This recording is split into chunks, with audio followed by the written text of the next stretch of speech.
is come. Let earth receive her King.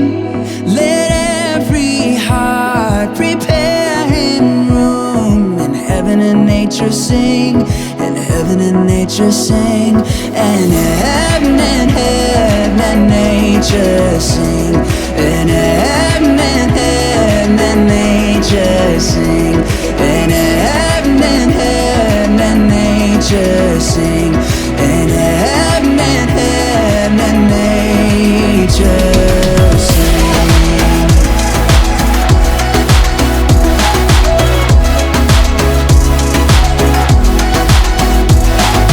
He rules the world with truth and grace, and makes the nations prove the glories of his righteousness, and wonders of his love, and wonders of his love, and wonders, wonders of his love, and wonders, wonders of his love, and wonders, wonders of his love, and wonders, wonders of his love.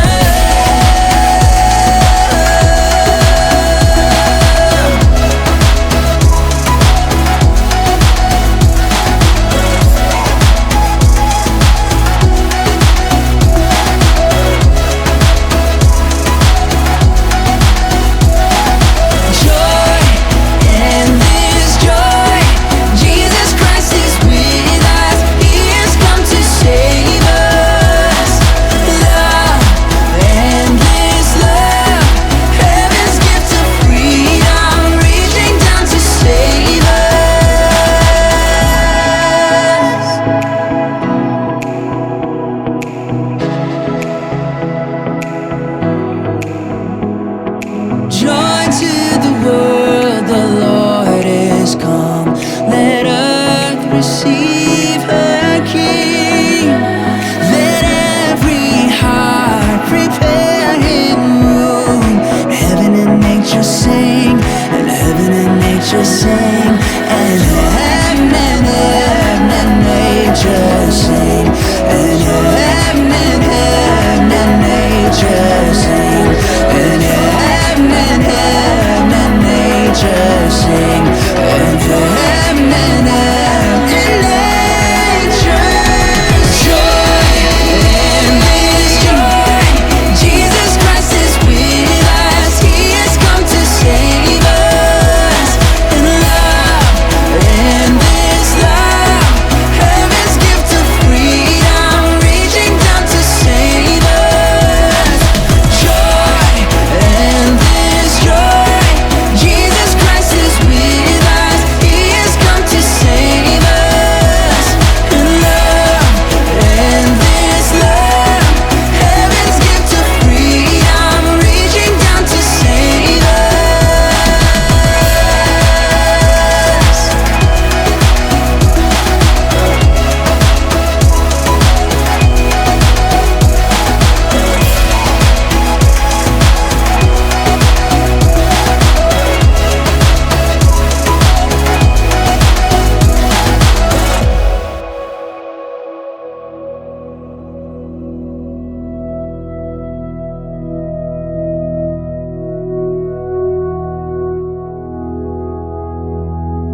stars are brightly shining. It is the night of our dear Savior's birth. Long lay the world in sin and error pining, till He appeared, and the soul felt its worth. A thrill of hope, the weary world rejoices, for yonder breaks a new and glorious morn. Fall on your knees, oh, hear the angels' voices, oh, night divine, oh, night when Christ was born.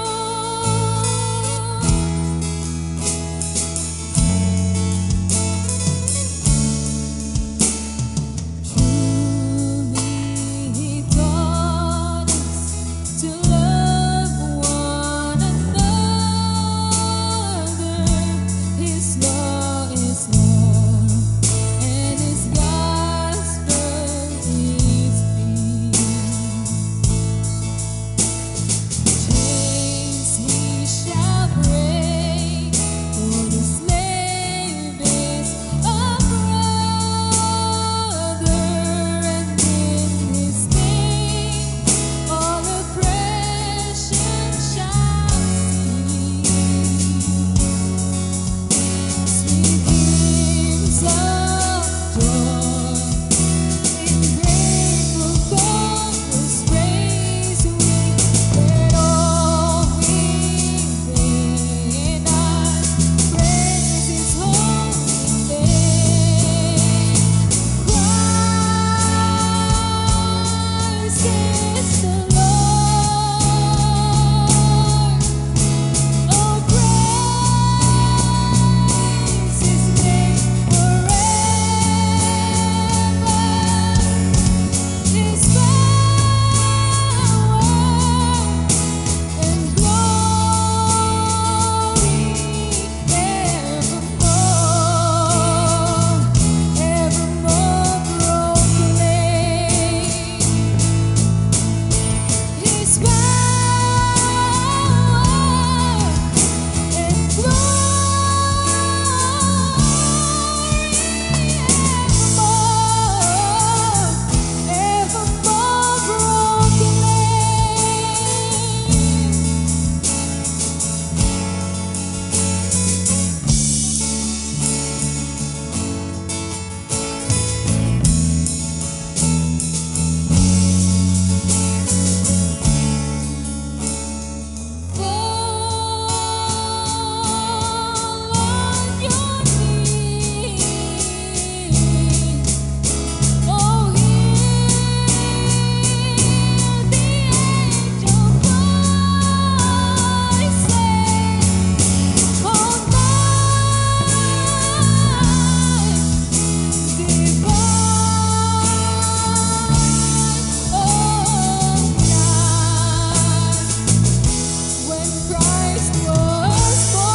Mapagpalang Diyos at banal, kaming mga anak mo ay sama-samang nagpupuri at nagpapasalamat sa iyong kadakilaan at kabanalan. Nagpapasalamat pa rin kami, Panginoon, sa iyong mga probisyon at proteksyon sa amin sa araw-araw sa kabila ng aming mga kasalanan at kakulangan. Subalit sa umagang ito, kami po ay lumalapit sa trono ng biyaya na nagpapakumbaba kami sa iyong banal na harapan. Siyasatin mo po ang aming puso at isip at alisin mo po ang mga balakid upang makapangusap kayo sa amin na may kalayaan. Ihanda mo po kami sa pagsamba, lalo na sa pakikinig ng iyong banal na salita, upang may sabuhay namin ang iyong kalooban. Bigyan mo kami ng karunungan mula sa banal na Espiritu Santo. Pagpalain mo rin po, Panginoon, ang iyong tagapagturo at mangusap kayo sa Kanya. Bigyan ng karunungan at kabatiran at itago mo siya sa likod ng iyong banal na krus. Inaalala rin namin ang pakikibahagi namin sa banal na hapunan at ang dakilang sakripisyo mo sa Kalbaryo. Pinupuri, sinasamba at pinapasalamatan ka namin ng sama-sama sa umagang ito, Panginoon. Ito po ang samot dalangin namin na may pasasalamat sa tanging pangalan lamang ng aming Panginoon Jesucristo. Amen.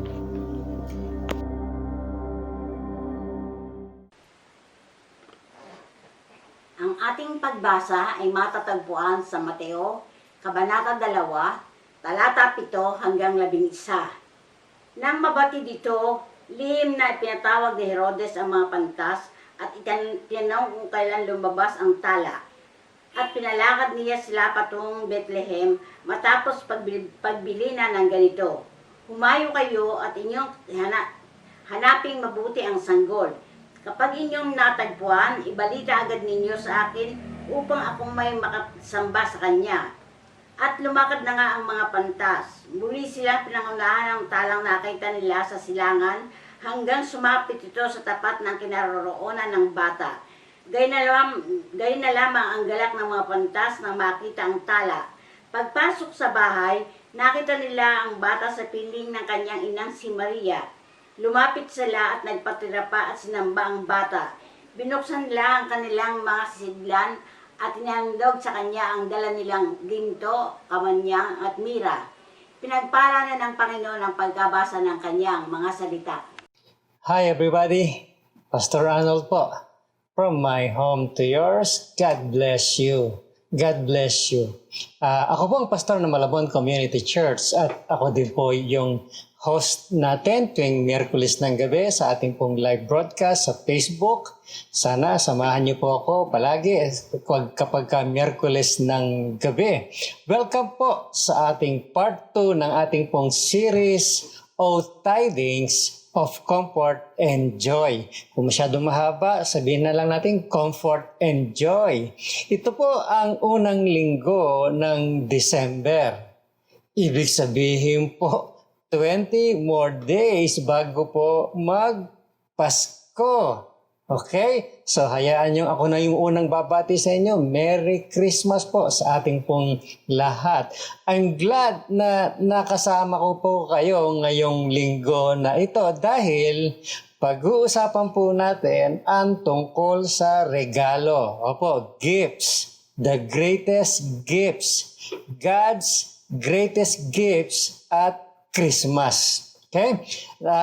Gustong-gusto ko po yung katotohanan na kapag Pasko ay tayo po ay nagbibigayan ng regalo. Okay? At Christmas Day, nandun palagi yung pagbibigay natin ng regalo dahil ito po naman talaga ang kahulugan ng Pasko. Christmas is all about giving gifts. Okay? We give gifts because ito po yung tunay na kahulugan na ang Diyos mismo ang nagbigay ng regalo sa atin. Okay? Christmas started kapag nagbibigay ng regalo. Okay, giving gifts, yun po talaga ang kahulugan ng Pasko. And sa inyo po mga outline, makikita po natin, kung hindi pa po ninyo nada-download ang ating pong outline, nasa description po nitong video na ito sa Facebook at saka sa YouTube, i-download po ninyo itong ating pong sermon notes para po sa umaga na ito. Again, sa ating pong sermon notes, Matthew 2 verse 11. At sa screen din po natin, makikita po natin. Okay? Sabi po, on coming to the house, ito po yung mga wise men o yung mga magi. On coming to the house, they saw the child with his mother Mary, and they bowed down and worshiped him. When they opened their treasure and presented him with gifts of gold and of incense and of myrrh. So, makikita po natin dito, nagpasimula po ang Pasko. Christmas starts with this giving of gifts. Okay? Pagdating po sa Kapaskuhan, tandaan po natin, it's also about hindi lamang po yung nagbibigay tayo ng regalo, pero ang pinakamaganda po sa bahagi ng Kapaskuhan ay tandaan po natin, ang Diyos ang nagbigay ng regalo sa atin. Okay? Ito po mga pantas na lalaki na ito, nagbigay ng regalo sa ating Panginoon Jesucristo. But let us not forget that Christmas is God giving His gift sa atin. Okay? Although maganda po yung regalo na binigay po sa ating Panginoon noong unang Kapaskuhan, pero ang pinakadakilang regalo ay ang binigay ng Diyos na regalo sa bawat isa sa atin. Just think for a moment about, okay, yung biggest gift na you could easily imagine na matatanggap ninyo ngayong Pasko. In fact, nagkumuha po ako ng props ko, okay? Meron po akong regalo dito na napakalaking regalo, no? At siguro makikita mo sa ilalim ng Christmas tree mo itong ganito kalaking regalo. Nagtataka ka kung kanino ba regalo yun? Ang laki-laki naman. At nung tinignan mo, kinuha mo ito regalo na ito at makikita mo, nandun ang pangalan mo. Okay? Nandun yung pangalan mo at makikita mo, wow! Akin pala to. So excited ka na. Gusto mong buksan na agad kahit hindi pa Pasko. Alam niyo po, dito po sa amin, sa tribo po namin, no? Kapag kami nakita na regalo, no, excited na po kaming lahat na buksan agad yung mga regalo na yon. No? So excited po tayo na talagang makatanggap po tayo ng napakagandang regalo sa Kapaskuhan.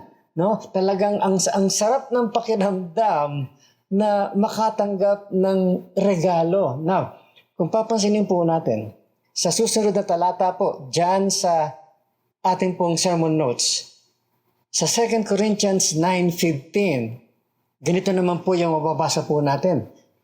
Thanks be to God for His incredible gift or indescribable gift. Okay? Isa pong malaking regalo na hindi natin ma-imagine. Okay? Ito pong regalo na ito, indescribable pa sa laki ng regalo na ito. No? Sana nga, ito laman nito, sana Mac Air Pro. No? Sana lang, pero wish ko lang naman yun. Pero ang binigay na Diyos na regalo sa atin, sabing gano'n sa Bible, indescribable gift. Okay? Ganyan po kalaki ang regalo ng Diyos sa atin. How big God's gift to us. So, titignan po natin itong mensahe na ito about the gift na binigay ng Diyos at Christmas. And as we enjoy kung ano ba ang kahulugan ng Christmas sa atin, and for every one of us, I know, no, yung gift giving kasi minsan parang nakakalito na o iba na yung pag-iisip natin kasi medyo mahal na kung magbigay ng regalo. No? So yung kapag gift giving na parang nagwo-worry ka na o parang nahihirapan ka na dahil sa sobrang mahal na ngayon ng mga regalo. Naalala ko nung ako'y elementary, no? kapag ka Christmas na, meron kaming Christmas party, syempre. No? At ang pagka-Christmas party nung elementary kami, lagi pong merong exchange gift. Naalala niyo pa ba yung mga exchange gift ninyo nung kayo po ay elementary pa?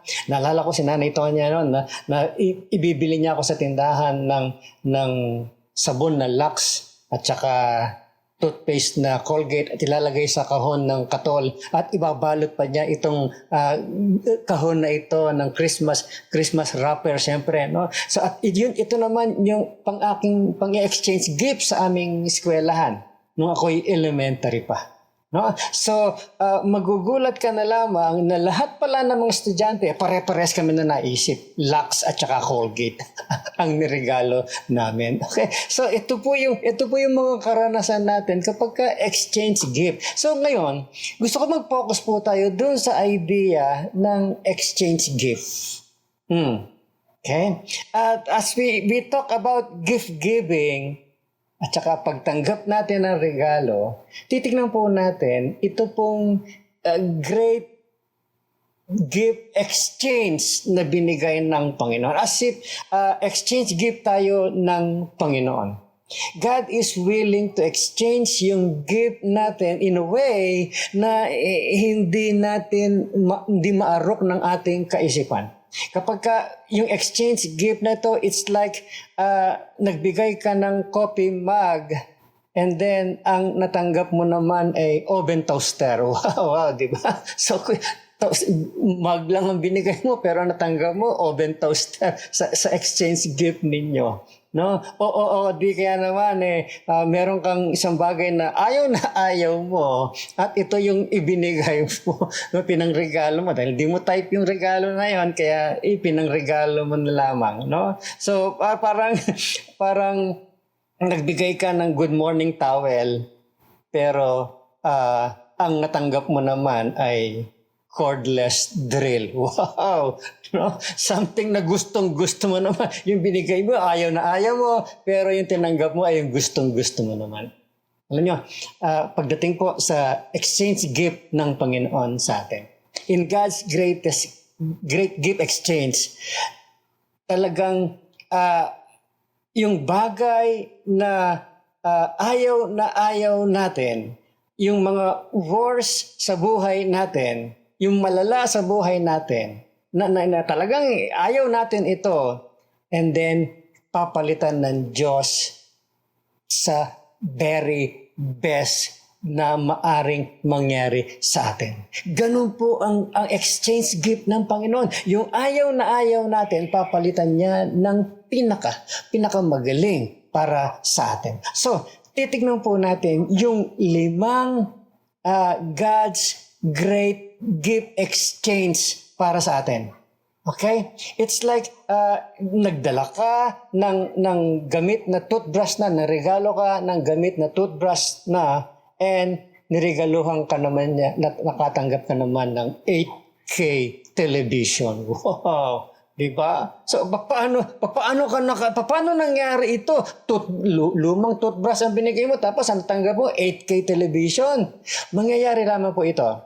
Okay? Una, kung kilala mo yung may-ari ng 8K television na yan, at kung mahal na mahal ka nung may-ari ng television. You know, God loves you. God loves you so much. And He is willing na gawin itong exchange gift na to sa ating pong buhay. Okay? 5 specific things na paano natin ibibigay yung worst natin at tatanggapin naman natin yung great gift ng Diyos sa atin. Okay? God's great gift exchange. Number one, when we give God our worry, God gives us His peace. Yun po yung kapalit. No? Kapag binigay natin yung worry, bibigay naman sa atin ng Diyos yung kapayapaan. Okay? Tandaan po natin, we all worry. Aminin natin na nagwo-worry po tayong lahat. We all worry. Yung iba, halata na nagwo-worry. Yung iba, denial o ayaw nilang pahalata na sila ay nagwo-worry. Pero sa totoo lamang po, lahat po tayo ay nagwo-worry. And lalo na kapag Pasko at Christmas, lalo na ngayong pandemic, okay, pandemic Christmas, we especially worry. Okay, napaka daming dahilan para po tayo mag-worry. No? Paano kung magsha-shopping ngayon? Wala akong quarantine pass. Hindi ako makakapasok sa mall. No? Or hindi ako marunong mag-Lazada. Hindi ako marunong mag-Shopee. So we all struggle with worry. Okay? We all know yung problema na kasama nito. At tandaan po natin, kapag nag-worry po tayo, yung katawan po natin ay naaapektuhan. Okay? Yung worry ay talagang merong resulta sa ating katawan. So we literally worry over sickness o ourselves sa sickness. Okay? Nandiyan na yung insomnia, hindi ka makatulog. Nandiyan na sinisikmura ka. Nandiyan na nag-LBM ka. Nandiyan na sumasakit ang ulo mo. Yung karamdaman, yung sickness ay dumarating sa buhay natin dahil tayo ay nagwo-worry. Nandoon, nagugulumihanan na tayo. And we feel it parang automatic na. And you can learn from it. Alam niyo, sa pag-aaral, maraming pag-aaral na sinasabi na kapag tayo ay nagwo-worry, yung physical body natin ay naapektuhan. So, ano ang gagawin natin dito? What are we going to do about worry? How do you stop worrying? Paano ba natin tatanggalin na o puputulin na yung pagwo-worry? Okay? Alam niyo, hindi po nakakatulong kapag sinabi natin, hindi na ako magwo-worry. Hindi ako magwo-worry. Okay? You try to stop worrying, pero as you stop trying to not to worry, lalo ka nagwo-worry. Di po ba? Pag sinasabi mo, hindi ka magwo-worry, talaga nagwo-worry ka. Okay? Yun po yung nangyayari So, how do we stop worrying? You take advantage doon po sa exchange gift ng Panginoon. Na ibigay natin yung worry natin sa Kanya at papalitan niya ng kapayapaan. 1 Peter 5:7. Sabi po, give all your worries and cares to God, for He cares about what happens to you. Okay? So, nagpapasimula po ito by saying, God, ito po yung worry ko. Binibigay ko yung pag-worry ko sa iyo. Now, kapag ginawa mo po ito, okay? Pagka binigay mo yung pag-worry mo, you need to realize two things. Kapag binigay mo kay God yung pag-worry mo, dalawang bagay. Realize two things. Number one, God is in control. He is God. So, binibigay mo sa Kanya, God, you are in control. Ibinibigay ko yung control ko sa iyo. Kapag nagwo-worry ako, kapag nagwo-worry kayo, dahil we try to control yung mga bagay. Okay? Trying to control yung mga uncontrollable. Yun po yung worry. Worry is trying to control yung uncontrollable. Alam naman natin, we cannot control the future. We cannot control pandemic. Di ba? We cannot control COVID-19. We cannot control. But I can worry. Yun eh. Di ba? So we cannot control everything. So, nagwo-worry na lang tayo. And then, think, kapag nagwo-worry na tayo, I'm controlling it. Kapag nagwo-worry na tayo, I'm not. Okay? Feeling ko lamang, kinokontrol ko na yung sitwasyon. Pero talaga, I cannot control. Karamihan po, we cannot control yung mga circumstances. But we worry about them. And I think that iniisip natin na I'm controlling things. trying to control yung mga uncontrollable, and trying to stop yung mga unstoppable, and trying to do yung mga undoable. Pero it doesn't work. Alam natin yon because it is out of control. So instead of trying to somehow kontrolin yung bagay na yon by worrying about them na hindi naman talaga umuubra, you just realize, you give it to God and you realize, God, you are in control. Sinusuko ko itong pag-worry na ito at inaamin ko that you are in control. I don't know how the future may hold, but you do. You know, ikaw po yung person talaga na makakagawa lamang nito. You are in control and I can trust you. Isang definition po ng worry, one definition of worry is trying to do what only God can do. Agree po kayo doon? Sang-ayon ba kayo doon? Kapag ka nag-worry na tayo, we are trying to do na ang Diyos lamang ang makakagawa. Only God can know kung ano mangyayari sa atin sa 2021. Only God can work sa puso ng isang tao. So instead of you trying to control it, you give it to the Lord. Isuko mo na lang kay God yun. Isuko mo sa Kanya.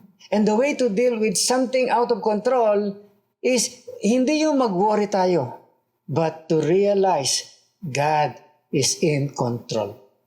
Okay? So first, as you give kay God yung pag-worry natin, you realize that He is in control. Second that you need to realize is God cares. He is in control and He cares about you. Yung binasa natin kanina, give all your worries and cares to God because He cares for you. Hindi ko po alam kung malaki o maliit yung kinaka-worry natin. I don't care. I don't care if you think na nagwo-worry kayo or not. Okay? God knows about it. Alam ng Diyos yun. And not only that, hindi lang alam ng Diyos yun, but He cares about it. God cares about yung mga kinaka-worry mo. Gusto po ng Diyos na malaman po ninyo that He cares about you. Gusto ng Diyos yun na malaman ninyo. Gusto ng Diyos na malaman ninyo that He cares lahat ng kinaka-worry mo. Kaya nga po, nandyan ang Bible eh. Okay? Sabi po sa Bible, paulit-ulit po sinasabi sa Bible that God cares about everything that we worry about. Kaya sabi niya, kung kaya niyang alagaan yung mga ibon, sabi niya ganoon, how much more ikaw? He cares about you. If He takes care of the flower, sabi niya ganoon, na nasa bukid, He will take care of you. God cares about what you care about.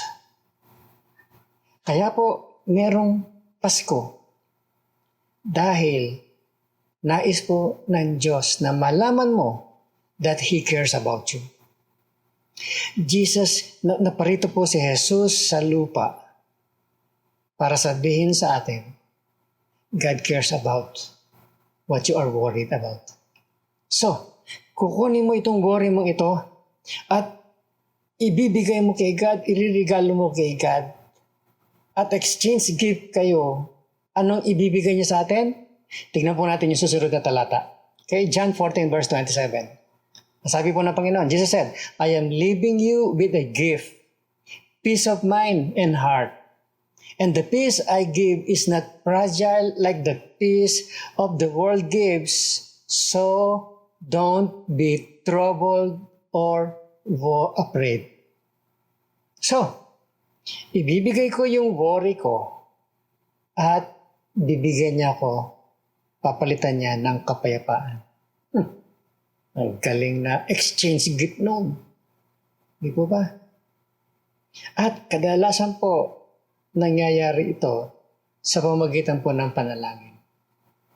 Habang kinakausap po ang Diyos about yung mga kinaka-worry ko, at nagsisimula po siyang kumilos at binibigyan niya ako ng kapayapaan. Sometimes, agad-agad, napapalitan. Okay? Sometimes, medyo matagal-tagal bago tayo magkaroon ng kapayapaan. Pero, sigurado po, bibigyan niya tayo ng kapayapaan.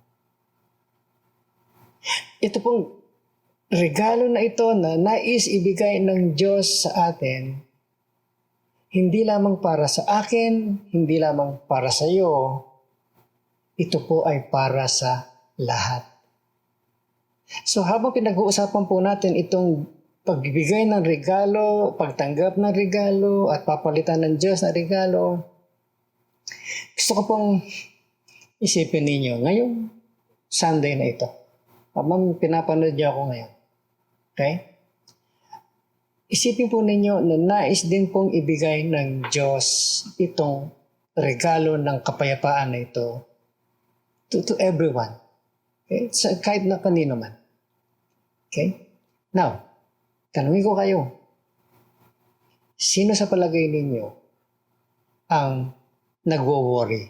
Sa mga tao sa paligid mo, who do you know na nagwo-worry sa mga panahon na ito? Sino sa palagay ninyo ang kailangan makadinig nitong katotohanan na ito na sinasabi ng Panginoon sa Kristo sa susunod nating talata? Sabi ganon, I have told you all this so that you may have peace in me. Here on this earth you will have many trials and sorrow, but take heart because I have overcome the world. Sino sa palagay ninyo na kailangan nilang malaman na ang pag-aaruga ng Diyos, na kailangan silang magpahinga, take heart, sabing ganon. Sana, hayaan niyo malaman nila ngayong Kapaskuhan that you care about them, that you are praying for them. Ipaalam ninyo sa kanila, i-invite niyo po sila na manood kasama ninyo sa online service natin. Invite niyo sila, ibigay niyo itong link na ito. Ay, samahan mo akong panood tayong dalawa dito. Let them know na iniisip mo sila, that you care about them. At habang ginagawa niyo ito, alam niyo, pinapasa natin sa kanila yung regalo sa atin na kapayapaan, pinapasa din natin sa kanila upang sila man maranasan nila itong kapayapaan na ito. When we give God yung worries natin, papalitan ng Diyos ng kapayapaan. Yun po yung number 1, exchange gift program ng Panginoon. Number 2. Okay? Number 2. When we give God our hurt, God gives us His healing. Kukunin ko yung mga sakit sa buhay ko kay God. Ito, yung hurt ko. At papalitan niya ng kagalingan. Okay? Huwag po ninyong isipin, huwag niyo ilagay yung sa kaisipan po ninyo, yung idea na yung ibang tao ay nasasaktan at yung ibang tao ay hindi. Natutunan ko po, everybody is hurting. One way or another, everyone na nanonood ngayon sa broadcast na ito, okay, are hurting one way or another. It may be yung hurt ninyo ay emotional hurt. Okay? It may be spiritual hurt. It may be physical hurt. Talagang physically masakit kayo. Or it may be financial hurt.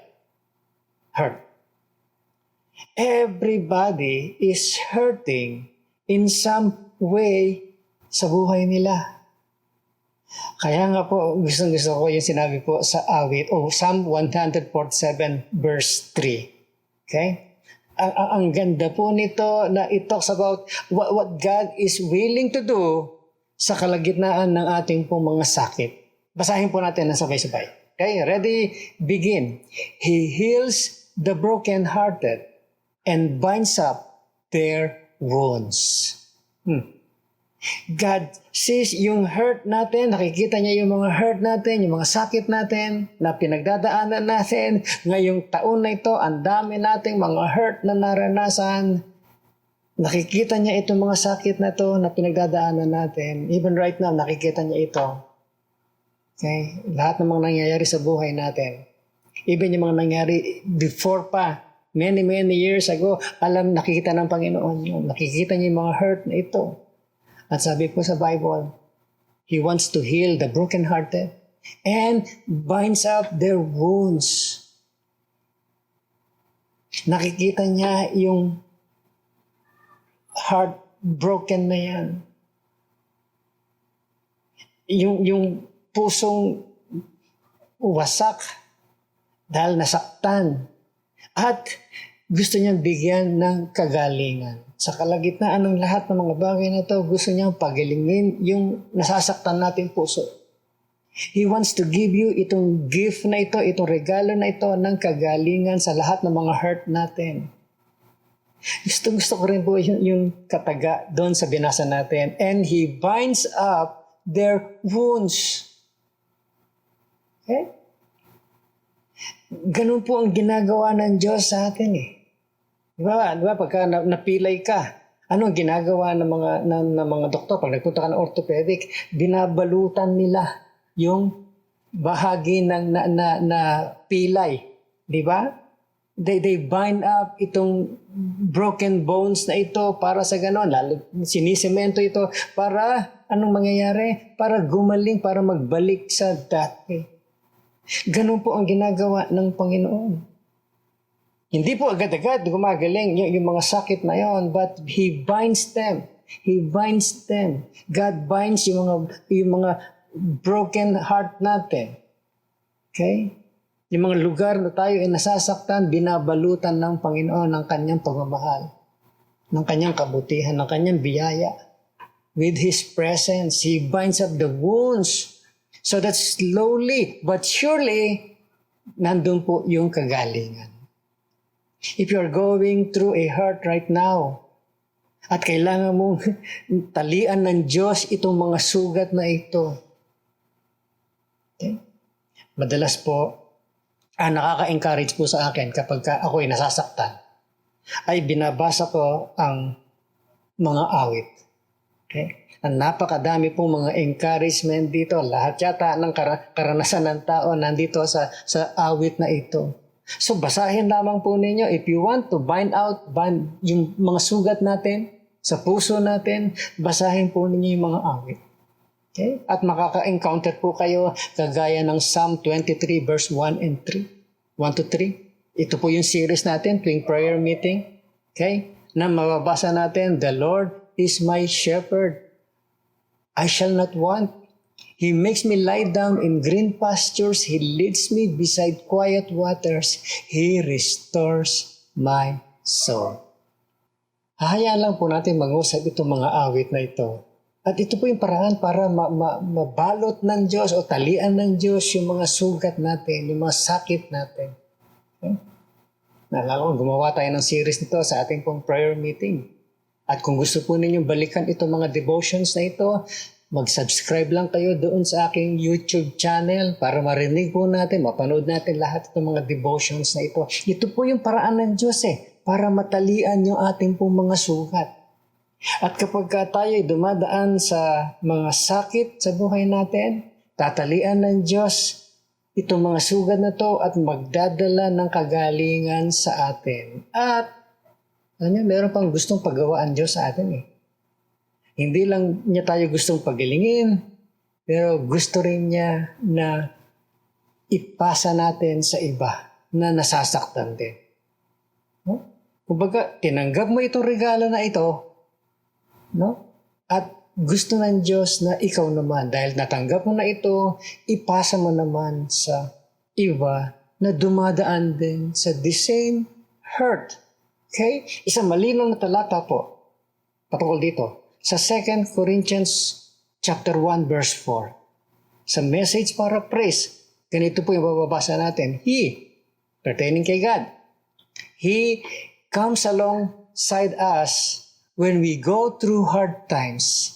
And before you know it, He brings us alongside someone else who is going through hard times so that we can be there for that person just as God was there for us. Ang linaw po, di po ba? So, ginagamit po ng Diyos yung mga hurt na nangyari sa atin, sa buhay natin, para tulungan din naman natin yung ibang tao naman na dumadaan din ng ganung klaseng mga sakit sa buhay nila. Bahagi po ng pagtali ng Diyos ng mga sugat natin sa buhay is nagdadala ang Diyos sa atin, sa buhay natin, ng mga tao that are also going the same thing na pinagdaanan natin. So ginagamit niya yung mga karanasan natin. Yes, even yung mga hurt natin, ginagamit niya upang tulungan naman natin yung iba. Aminin lang po natin, yung mga hurt na pinagdadaanan natin sa buhay, kadalasan tayo ang may dahilan kung bakit tayo nasaktan. Mga self-inflicted hurt ba? No? Hindi dahil ginawa ng ibang tao sa atin. Okay?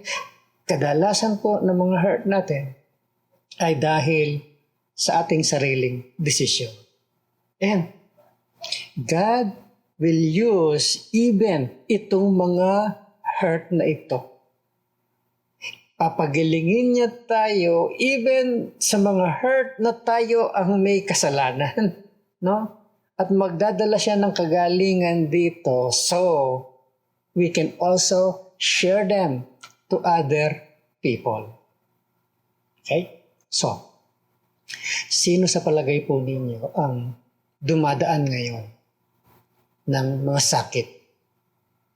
Who do you think someone who is dealing with hurt sa kanilang buhay? Sino pong alam ninyo na broken-hearted sa panahon na ito?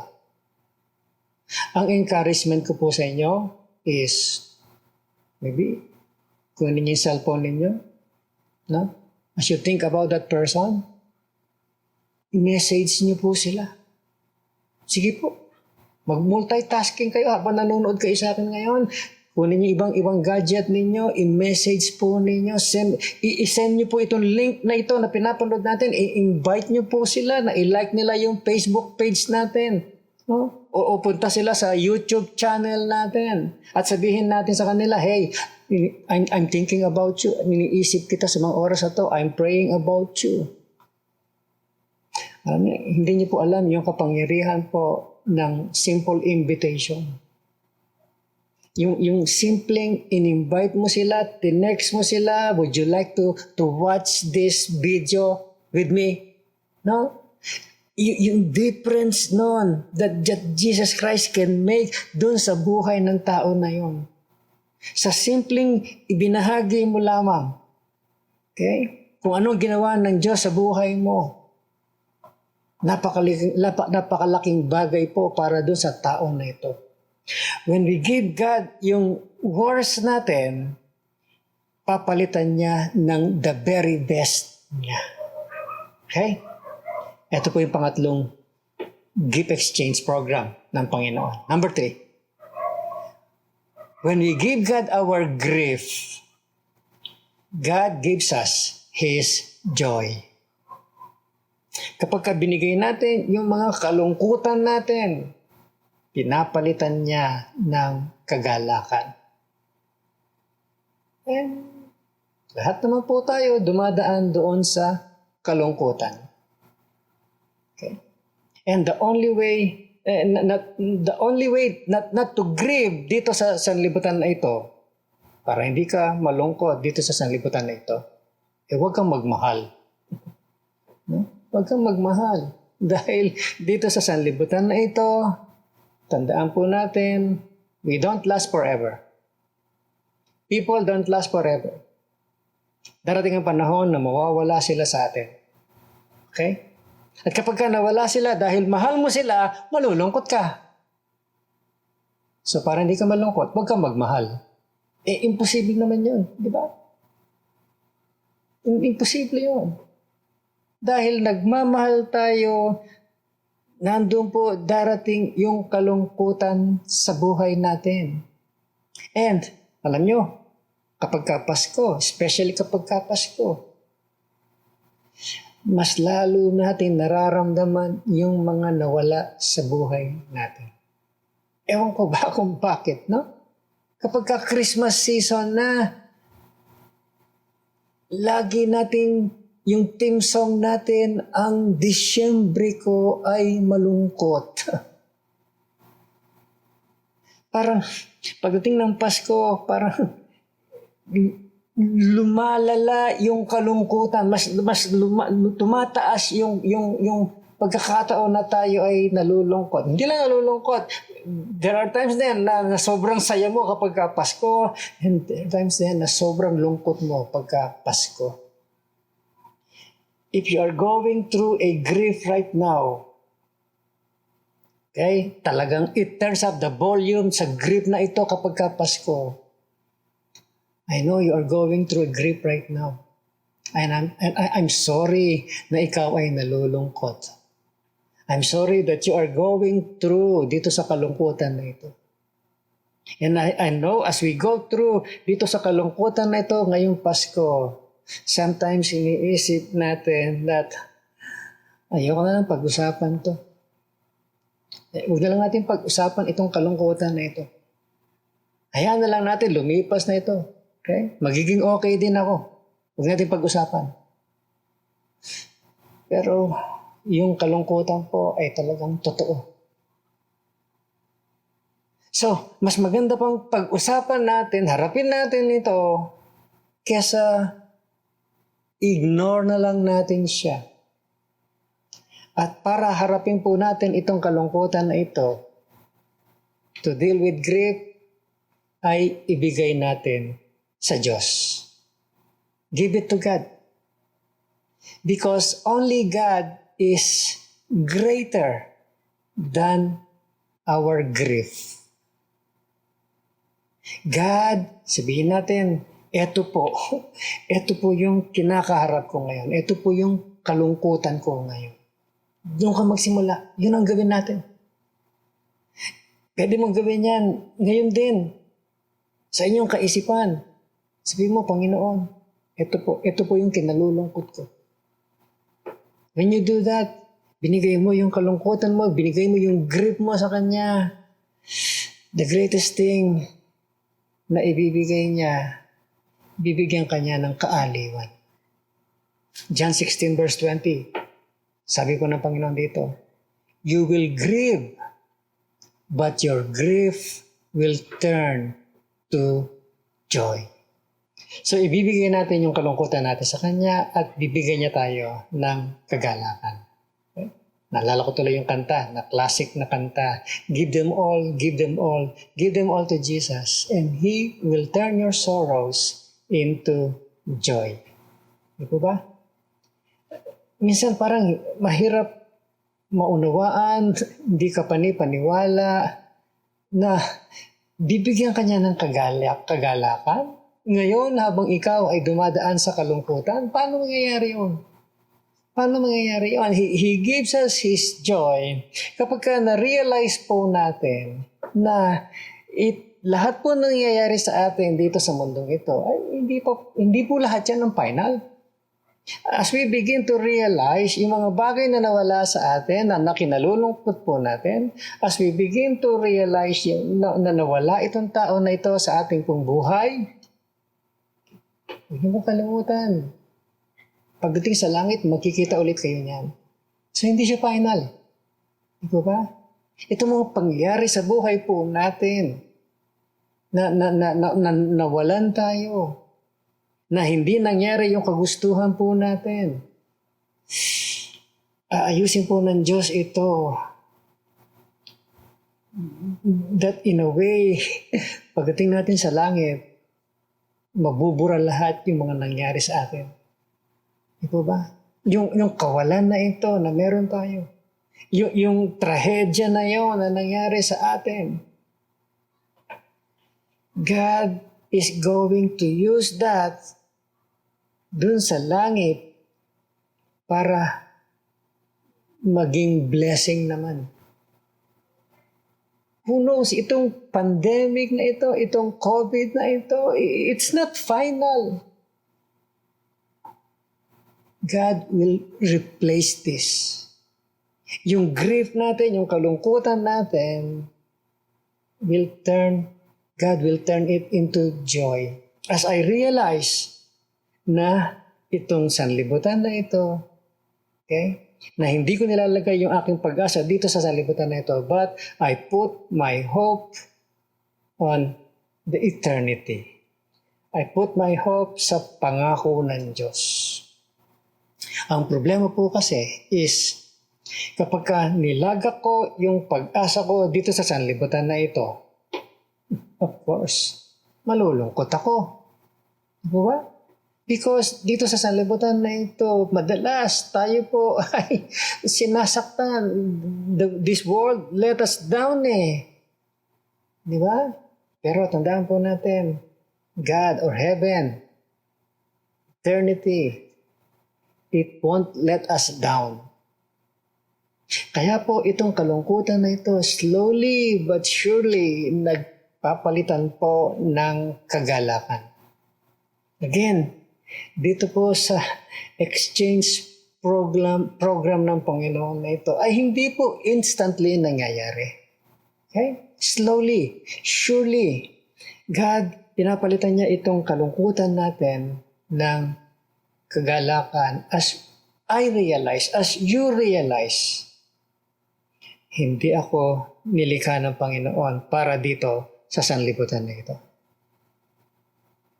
At kung ating susulyapin, sisilipin natin yung eternity natin. Okay? Yung kawalan na ito, compare it to eternity. Then, we start to experience yung kagalakan ng Panginoon. Okay?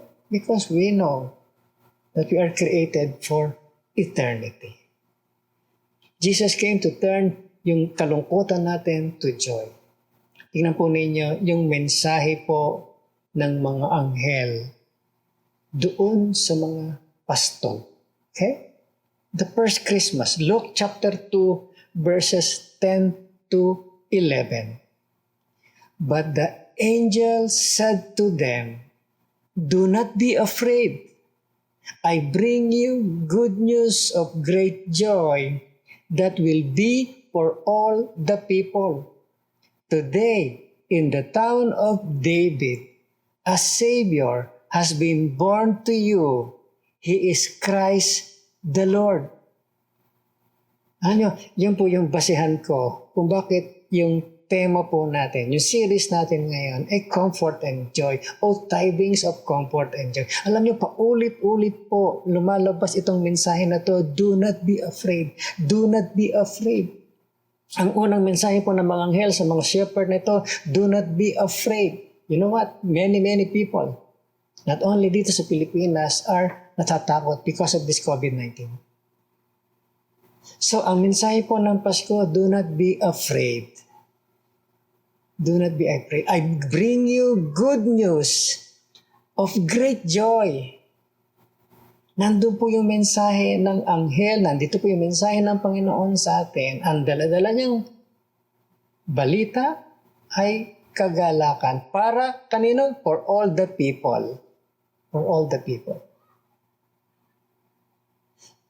So sana, tayo po bilang church, tayo po ang magsilbing magdala ng balita ng comfort and joy sa maraming tao na natatakot. Okay? Napansin po ninyo, today in the town of David, a Savior. Underline niyo po yung Savior na yan sa inyong sermon notes. No? Has been born to you. Ano ba yung Savior? Okay? Nandun po yung kagalakan na darating sa atin, na dala-dala nitong Savior na ito. Savior, ibig sabihin po ng Savior ay rescuer. Rescuer.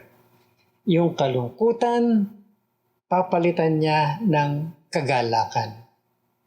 nang naparito ang Panginoon Jesucristo at nirescue niya tayo, niligtas niya tayo, kailangan po natin ng pagliligtas. We need a rescuer in our lives. We need rescue sa maraming bagay, iba't ibang kaparaanan, pangyayari sa buhay natin. We need rescue. Okay? Ano ba ang rescue? Rescue is like nagdadrive ka sa EDSA, sobrang traffic, no?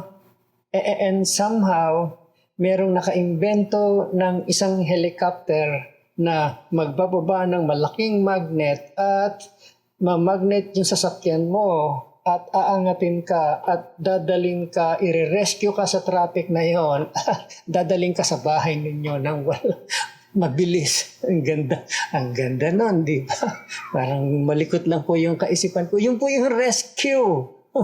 Talagang aangat ka lamang niya. Ang ganda sana nun, di po ba? Or maybe, ang best illustration po na kailangan natin ngayon, halimbawa, kailangan mo ng heart transplant. Okay?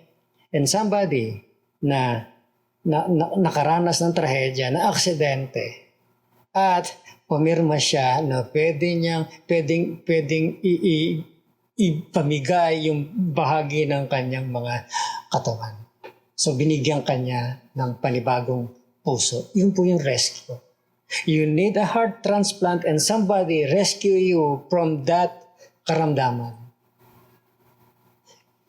Yan po ang ginawa ng ating Panginoon sa Kristo sa atin. Namatay siya para sa atin, para magkaroon tayo ng kagalingan sa puso natin. Jesus died willingly doon sa krus ng Kalbaryo. Mamaya po, kakaroon tayo ng communion. Ito yung alalahanin natin kung paano namatay ang ating Panginoon sa Kristo, binigyan niyang kanyang buhay so that He may rescue us. Ganun po napapalitan yung kalungkutan natin ng kagalakan. So, sino pong alam ninyo na dumadaan sa kalungkutan ngayong panahon na ito? Who do you know that is grieving ngayong Christmas season na ito? Romans 12:15, sabi po dito, rejoice with those who rejoice and weep with those who weep. So, sino sa palagay po ninyo? Who do you know na dumadaan sa kalungkutan ngayon? Again, kunin niyo yung cellphone ninyo. Okay? I-text niyo po sila.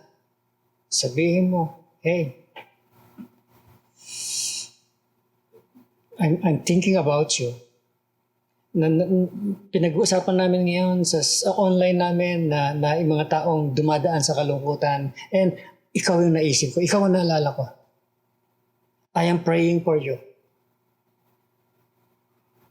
Hindi niyo po alam kung gaano po kahalaga sa buhay po nila na marinig yun. All of a sudden, malalaman nila na hindi sila dumadaan dito sa kalungkutan nito na nag-iisa. Because you remember them, you're praying for them. Someone else remembers them. When we share somebody na dumadaan sa kalungkutan and we help them realize na may bahagi ang Diyos, pwede silang tulungan ng Diyos, na hindi sila nag-iisa. Sa anumang pinagdadaanan nila, kasama nila ang Panginoon. Ito po yung giving and receiving of gift. Binigay natin sa Diyos yung kalungkutan natin. Pinalitan niya ng kagalakan. At ito naman yung pinapasa natin. Now, there's another one. Okay? Sa great gift exchange ng Panginoon. Number 4. When we give God our fears, God gives us His love. So, tinanggap natin yung pagpapatawad, nais ng Diyos na ibigay natin, ipasa natin sa iba, i-share natin itong forgiveness na ito sa iba. And Christmas, siguro ito na po yung pinakamainam na panahon na ibahagi natin itong mensahe na ito. Talking about yung greatest gift na bigay ng Diyos sa atin, Ito po yung pinag-uusapan natin sa buong umaga na ito. Yung greatest gift ng Diyos sa atin, itong 5 regalo na ito na binigay ng Diyos sa atin. Gusto kanyang bigyan ng gift of peace. Gift of peace. Gusto kanyang bigyan ng gift of healing, gift of joy, gift of love, and gift of forgiveness. Lahat po tayo, kailangan po natin ng kapayapaan. Kailangan ko ng kapayapaan. And you have people in your life that they need the gift of peace. Every one of us, kailangan natin ng kagalingan. Kailangan ko ng kagalingan. And you have people in your life na kailangan nila ng kagalingan. Sure. Share natin itong gift na ito ngayong Pasko. Every one of us, kailangan natin ng kagalakan. Every one of us, kailangan natin ng pag-ibig. Every one of us, kailangan natin ng forgiveness. Share the gift of God's love. God's love, God's joy, God's forgiveness with somebody ngayong Pasko. Alam nyo, ang prayer ko para sa inyo, ang prayer ko para sa aking sarili, ay itong last verse natin sa ating outline. Ito po yung prayer ko. And may this be your prayer also. Basahin po natin. As you share your faith with others, I pray that they may come to know all the blessings Christ has given us. So, since ito po yung prayer natin, maganda po siguro na magbukas tayo sa panalangin. Okay? At pagkatapos po nito ang ating pong communion. Manalangin po tayo.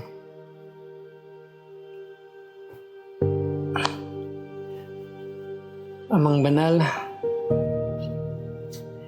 nagkaloob po ang mga pantas na lalaki. Nagbigay sila ng regalo noong unang Pasko. But yung katotohanan, Panginoon, ang Pasko ay really, it is about yung regalo na naparito ka para ibigay sa amin. Kaya po ang panalangin ko ngayon, para po sa amin na nangangailangan ng kapayapaan mo, nangangailangan ng kagalingan, nangangailangan ng pag-ibig, nangangailangan ng kagalakan, nangangailangan ng pagpapatawad.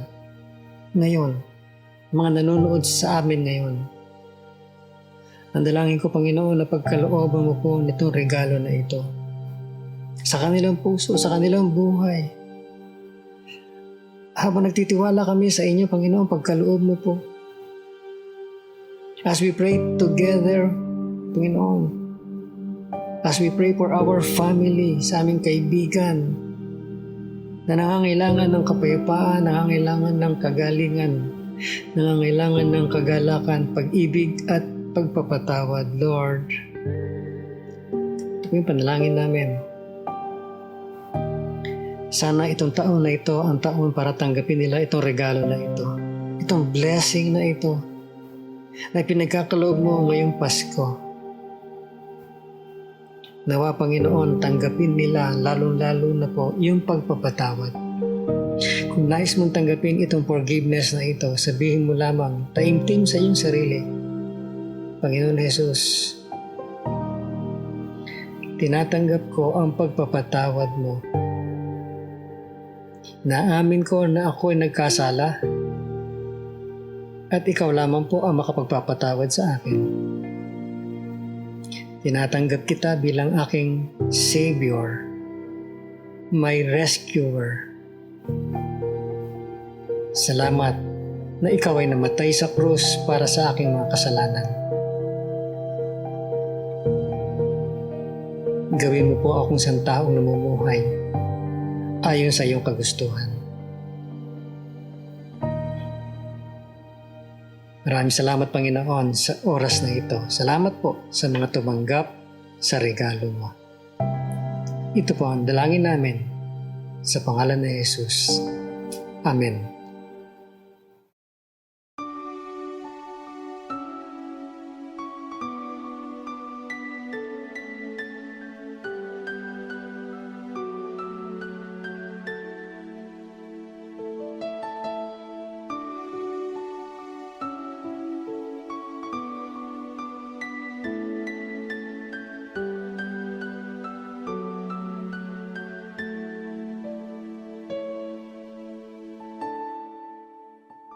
Hi everyone, welcome back po para po sa ating online communion.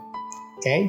So, inabot na po tayo ng December online communion. So, since first Sunday po ngayon, nakasanayan na po natin na tuwing first Sunday po tayo nagkakaroon ng communion. So, I hope nakapag-prepare na po kayo ng inyong pong mga elements ng biskwit or tinapay or any juice, no? Para maalala po natin itong communion na ito. Okay? Gusto kong basahin sa English yung 1 Corinthians 11 verses 23 tsaka 24. Sabi po dito, on the night he was betrayed, the Lord Jesus took some bread and gave thanks to God for it. Okay? So nandun, nung gabi na siya pinagkanulo, na-betray siya, kumuha ng tinapay ang Panginoon at nagpasalamat. No, katatapos lamang po ng Thanksgiving sa Amerika. But dito po, mapapansin po natin na hindi po madalas na nakikita natin na yung salitang betray at saka yung Thanksgiving o magpapasalamat ay magkasama. Diba? So hindi natin ginagamit sa sentence yun. Much more sa puso natin. We don't say thank you if we feel betrayed. Alam po natin itong pandemic na ito, it brings to our heart talagang nasasaktan tayo, parang feeling natin betrayed tayo. But the Lord Jesus, ang tinuturo niya po sa atin, on the night He was betrayed, He took the bread and gave thanks. Marahil isa pong paalala sa atin. I mean, any one of us can say thank you kapag good things ang nangyayari. But can we say thank you even sa mga bad things na nangyayari sa atin? Even betrayal? So, may the example of Jesus Christ. As we remember, itong communion na ito, just say thank you. One thing is we thank you because God gave His life sa atin. Jesus Christ died para sa ating mga kasalanan. Ang laking blessing po nito para sa ating lahat. Na malaman natin na si Jesucristo mismo bumaba ng unang Kapaskuhan at 33 years later, binigay ang kanyang buhay para sa ating kaligtasan. What a blessing. So let's just remember. Again, communion is just remembering yung pagmamahal ng Diyos sa atin. Okay? Sige po. Kunin po ninyo ang inyong pong mga elements at tayo po ay magpapasimula na. Okay. Nang gabing yon, siya po ay kumuha ng tinapay. At pinagpira-piraso niya po itong tinapay na ito. At pinagkaloob niya sa kanyang mga alagad at sinabi niya, ang tinapay na ito ang kumakatawan sa aking physical body. Kapag kinakain natin ito, as we eat this bread, remember me. Alalahanin natin siya. So ito po yung paalala ng Panginoon sa atin. Alalahanin natin kapag kinuha natin itong mga tinapay na ito, alalahanin natin ang ginawa ng Diyos. Yung kanyang katawan ay napahirapan doon sa Kalbaryo upang tayo ay magkaroon ng kagalingan, especially sa ating mga kasalanan. Join me po, wherever you are, join me as we remember yung sakripisyo na ginawa ng ating Panginoon sa Kristo. Tayo po manalangin. Panginoon, sa hawak po namin tinapay ngayon, naalala namin yung inyong katawan na napahirapan. Hindi biro, Lord, yung hirap na dinanas mo. Physically, talagang your body is torn down. Talagang nahirapan. Dumugo. Tiniis mo ang lahat ng ito, Panginoon, upang ang bawat isa sa amin ngayon, we can look back doon sa sacrifice mo as we receive yung forgiveness mo na yon. Father, thank you. Thank you for dying on the cross para sa aming mga kasalanan. And as we remember right now, sa pag-alala namin, Panginoon, ngayong umaga na ito, we are thankful. We are thankful of your great love. Wala pong ibang nagmahal sa amin kagaya ng pagmamahal na binigay mo sa amin. Salamat po. Pagpalain mo po itong tinapay na ito at pagpalain mo rin po yung bawat isa na kasabay ko natatanggap nitong mga elemento na ito. Sabay-sabay po tayo.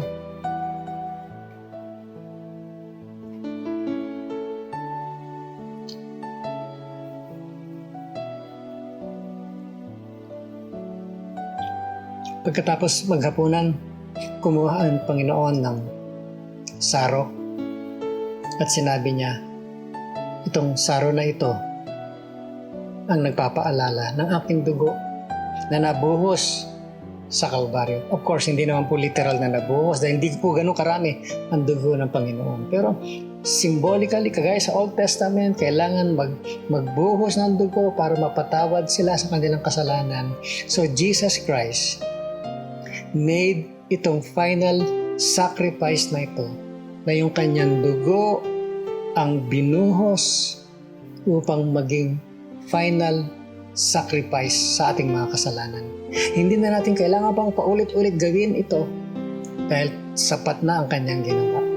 Ang ginagawa po natin ay hindi pagsasakripisyo kundi inaalala natin.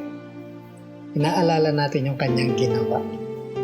So kunin po ninyo ang inyong mga saro, grape juice or any juice that you have prepared, and just remember, sa hawak ninyong juice na yan, si Jesucristo hinugasan ng ating mga kasalanan.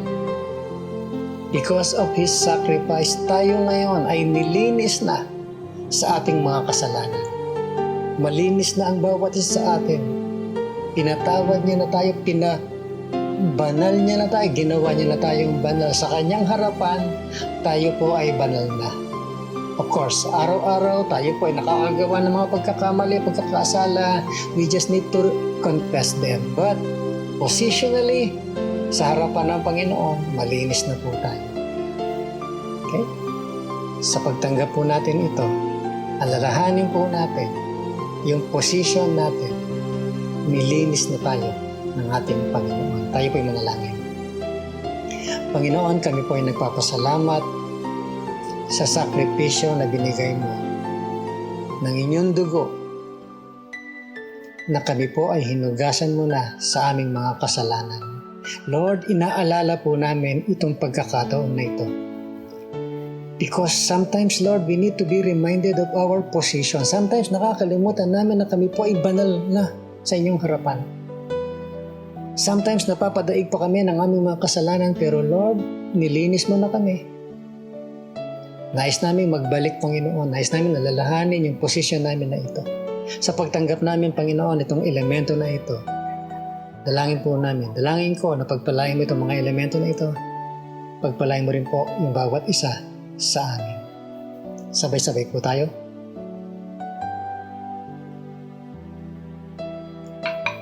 Tayo po ay magwakas sa panalangin. Panginoon, salamat po. Salamat po even through quarantine, even through pandemic. We can still remember.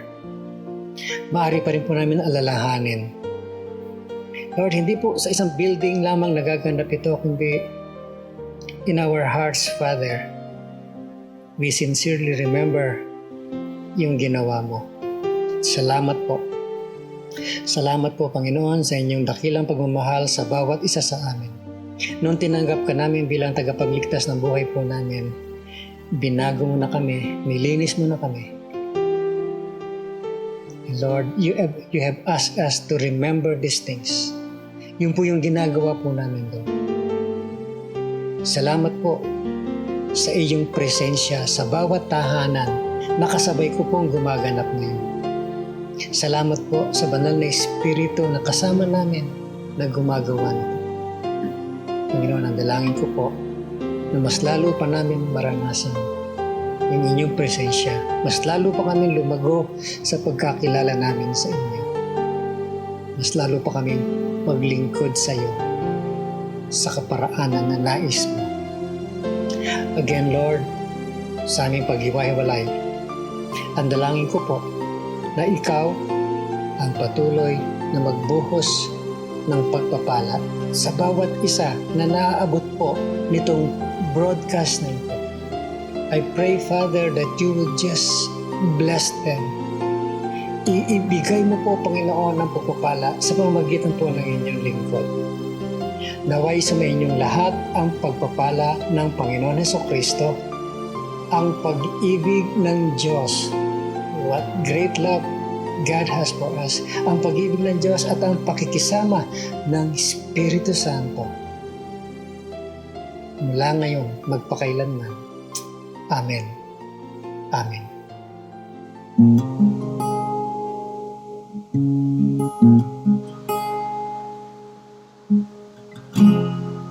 You're the resurrection that we waited for. You buried the night and came with the morning. You're the King of heaven. The praise is yours. The longer the quiet, the louder the chorus.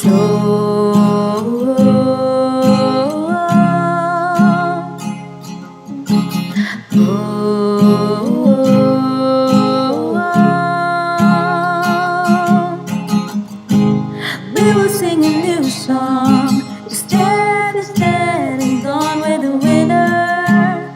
We will sing a new song, and that hallelujahs flow like a river. We're coming back to life, reaching towards the light. Your love is like springtime.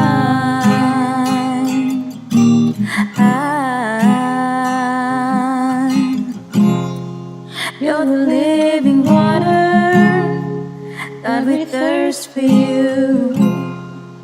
The dry and the barren will flower and bloom. You're the sun that's shining, you restore my soul. The deeper you call us, oh, the deeper we'll go. We will sing a new song. Is dead and gone with the winner. We will sing a new song, and that hallelujahs flow like a river. We're coming back to life, reaching towards the light. Your love is like springtime.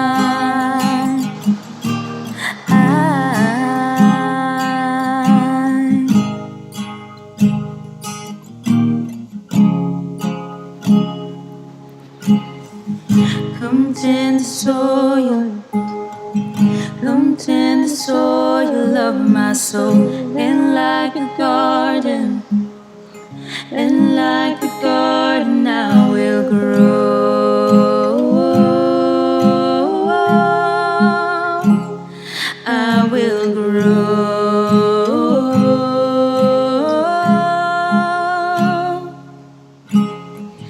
Come tend the soil, come tend the soil of my soul. And like a garden, and like a garden I will grow.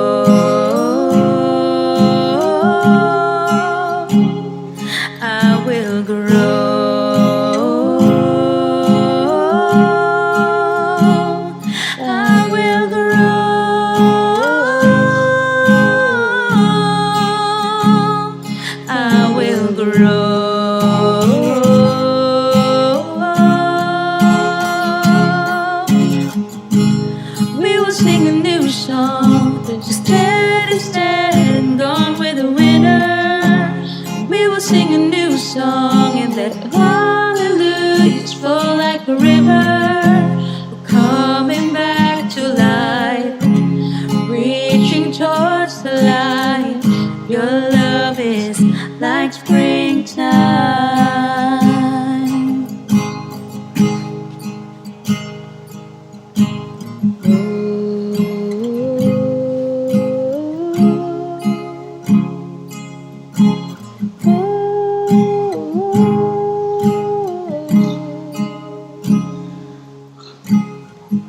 Come tend the soil, come tend the soil of my soul, and like a garden, and like a garden.